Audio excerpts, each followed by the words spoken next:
ಇದರಿಂದ ಸಮಸ್ಯೆ ಎದುರಿಸ್ತಾ ಇದ್ದಾರೆ ಏನು ಅಂತ ಸರ್. 2023 ಚುನಾವಣೆ ನಂತರ ಏನು ಗ್ಯಾರಂಟಿ ಆಧಾರದಲ್ಲಿ ಈ ರಾಜ್ಯದಲ್ಲಿ ಅಧಿಕಾರವನ್ನು ಪಡ್ಕೊಂಡ್ರು ಕಾಂಗ್ರೆಸ್ ಸರ್ಕಾರ, ಮೊದಲ ದಿನದಿಂದಲೇ ಈ ಕಿತ್ತಾಟ ಪ್ರಾರಂಭ ಆಗಿದೆ.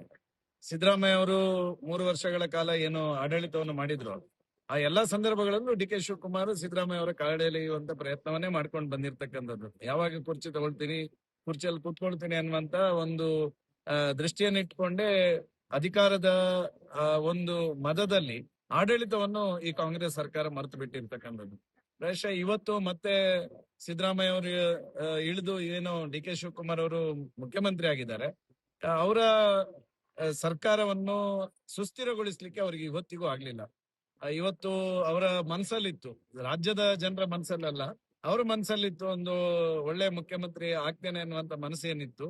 ಆ ಮನಸ್ಸಿನ ಆಧಾರದಲ್ಲಿ ಏನು ಮುಖ್ಯಮಂತ್ರಿ ಸ್ಥಾನವನ್ನು ಏನು ಕಿತ್ಕೊಂಡ್ರು, ಆದ್ರೆ ಅವರು ಸಂಪೂರ್ಣವಾಗಿ ಇವತ್ತು ವಿಫಲತೆಯನ್ನು ಕಂಡಿದ್ದಾರೆ. ಯಾಕಂತ ಹೇಳಿದ್ರೆ ಅವರು ಈ ರಾಜ್ಯದಲ್ಲಿ ಮುಖ್ಯಮಂತ್ರಿಯಾಗಿ ಕಾಲಿಟ್ಟ ಗಳಿಗೆಯಿಂದ ಪ್ರಾರಂಭ ಆಗಿರ್ತಕ್ಕಂಥದ್ದು ಈ ರಾಜ್ಯದಲ್ಲಿ ಇವತ್ತು ಬರವನ್ನು ಎದುರಿಸ್ತಕ್ಕಂಥ ಪರಿಸ್ಥಿತಿ ನಿರ್ಮಾಣ ಆಗಿದೆ.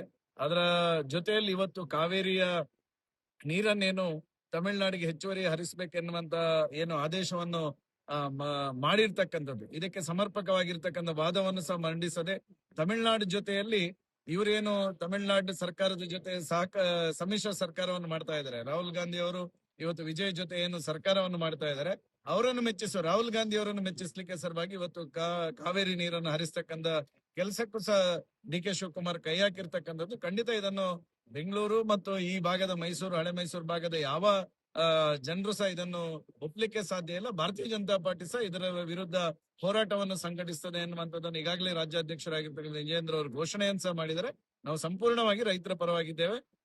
ಆ ಹೋರಾಟವನ್ನು ಸಹ ಮುಂದೆ ಕೊಂಡೋಗ್ತೇವೆ. ಏನು ಈ ಅಸ್ಥಿರವಾಗಿರ್ತಕ್ಕಂಥ ಸರ್ಕಾರವನ್ನು ನಡೆಸ್ತಾ ಇರುವಂತಹ ಡಿ ಕೆ ಶಿವಕುಮಾರ್ ಅವರಿಗೆ ನಾನು ಕಿವಿಮಾತು ಹೇಳ್ತೇನೆ, ದಯವಿಟ್ಟು ರಾಜ್ಯದ ಜನ ಬರವನ್ನು ಎದುರಿಸ್ತಕ್ಕಂಥ ಸಂದರ್ಭದಲ್ಲಿ ಕಾವೇರಿಯ ಈ ಒಂದು ಸಮಸ್ಯೆಯನ್ನು ಎದುರಿಸ್ತಕ್ಕಂಥ ಸಮಸ್ಯೆಯಲ್ಲಿ ಕೆಪಿಎಸ್ಸಿಯ ಹೋರಾಟದ ನಡುವೆ ನೀವು ದಯವಿಟ್ಟು ಈ ಕಿತ್ತಾಟವನ್ನು ದಯವಿಟ್ಟು ಆದಷ್ಟು ಬೇಗ ಅಂತ್ಯಗೊಳಿಸಿ ಸುಸ್ಥಿರವಾಗಿರ್ತಕ್ಕಂಥ ಸರ್ಕಾರವನ್ನು ಕೊಡಿ ಅನ್ನುವಂತ ಆಗ್ರಹವನ್ನು ಸಹ ಮಾಡ್ತೇನೆ. ಇದರಿಂದ ಸಮಸ್ಯೆ ಎದುರಿಸ್ತಾ ಇದ್ದಾರೆ ಏನು ಅಂತ ಸರ್. 2023 ಚುನಾವಣೆ ನಂತರ ಏನು ಗ್ಯಾರಂಟಿ ಆಧಾರದಲ್ಲಿ ಈ ರಾಜ್ಯದಲ್ಲಿ ಅಧಿಕಾರವನ್ನು ಪಡ್ಕೊಂಡ್ರು ಕಾಂಗ್ರೆಸ್ ಸರ್ಕಾರ, ಮೊದಲ ದಿನದಿಂದಲೇ ಈ ಕಿತ್ತಾಟ ಪ್ರಾರಂಭ ಆಗಿದೆ.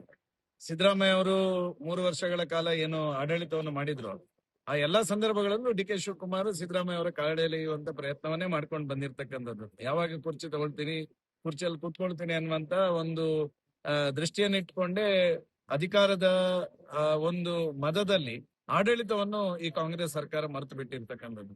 ಪ್ರಾಯಶಃ ಇವತ್ತು ಮತ್ತೆ ಸಿದ್ದರಾಮಯ್ಯ ಅವರು ಇಳಿದು ಏನು ಡಿ ಕೆ ಶಿವಕುಮಾರ್ ಅವರು ಮುಖ್ಯಮಂತ್ರಿ ಆಗಿದ್ದಾರೆ, ಅವರ ಸರ್ಕಾರವನ್ನು ಸುಸ್ಥಿರಗೊಳಿಸ್ಲಿಕ್ಕೆ ಅವರಿಗೆ ಇವತ್ತಿಗೂ ಆಗ್ಲಿಲ್ಲ.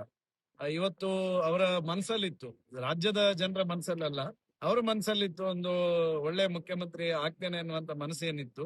ಆ ಮನಸ್ಸಿನ ಆಧಾರದಲ್ಲಿ ಏನು ಮುಖ್ಯಮಂತ್ರಿ ಸ್ಥಾನವನ್ನು ಏನು ಕಿತ್ಕೊಂಡ್ರು, ಆದ್ರೆ ಅವರು ಸಂಪೂರ್ಣವಾಗಿ ಇವತ್ತು ವಿಫಲತೆಯನ್ನು ಕಂಡಿದ್ದಾರೆ. ಯಾಕಂತ ಹೇಳಿದ್ರೆ ಅವರು ಈ ರಾಜ್ಯದಲ್ಲಿ ಮುಖ್ಯಮಂತ್ರಿಯಾಗಿ ಕಾಲಿಟ್ಟ ಗಳಿಗೆಯಿಂದ ಪ್ರಾರಂಭ ಆಗಿರ್ತಕ್ಕಂಥದ್ದು ಈ ರಾಜ್ಯದಲ್ಲಿ ಇವತ್ತು ಬರವನ್ನು ಎದುರಿಸ್ತಕ್ಕಂಥ ಪರಿಸ್ಥಿತಿ ನಿರ್ಮಾಣ ಆಗಿದೆ.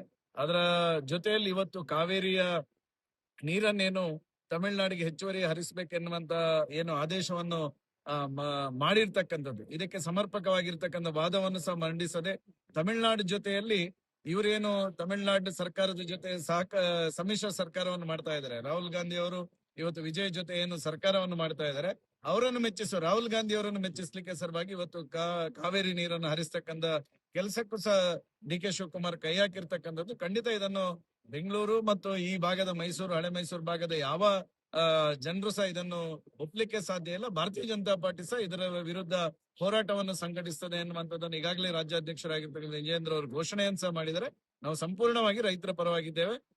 ಆ ಹೋರಾಟವನ್ನು ಸಹ ಮುಂದೆ ಕೊಂಡೋಗ್ತೇವೆ. ಏನು ಈ ಅಸ್ಥಿರವಾಗಿರ್ತಕ್ಕಂಥ ಸರ್ಕಾರವನ್ನು ನಡೆಸ್ತಾ ಇರುವಂತಹ ಡಿ ಕೆ ಶಿವಕುಮಾರ್ ಅವರಿಗೆ ನಾನು ಕಿವಿಮಾತು ಹೇಳ್ತೇನೆ, ದಯವಿಟ್ಟು ರಾಜ್ಯದ ಜನ ಬರವನ್ನು ಎದುರಿಸ್ತಕ್ಕಂಥ ಸಂದರ್ಭದಲ್ಲಿ ಕಾವೇರಿಯ ಈ ಒಂದು ಸಮಸ್ಯೆಯನ್ನು ಎದುರಿಸ್ತಕ್ಕಂಥ ಸಮಸ್ಯೆಯಲ್ಲಿ ಕೆಪಿಎಸ್ಸಿಯ ಹೋರಾಟದ ನಡುವೆ ನೀವು ದಯವಿಟ್ಟು ಈ ಕಿತ್ತಾಟವನ್ನು ದಯವಿಟ್ಟು ಆದಷ್ಟು ಬೇಗ ಅಂತ್ಯಗೊಳಿಸಿ ಸುಸ್ಥಿರವಾಗಿರ್ತಕ್ಕಂಥ ಸರ್ಕಾರವನ್ನು ಕೊಡಿ ಅನ್ನುವಂತ ಆಗ್ರಹವನ್ನು ಸಹ ಮಾಡ್ತೇನೆ.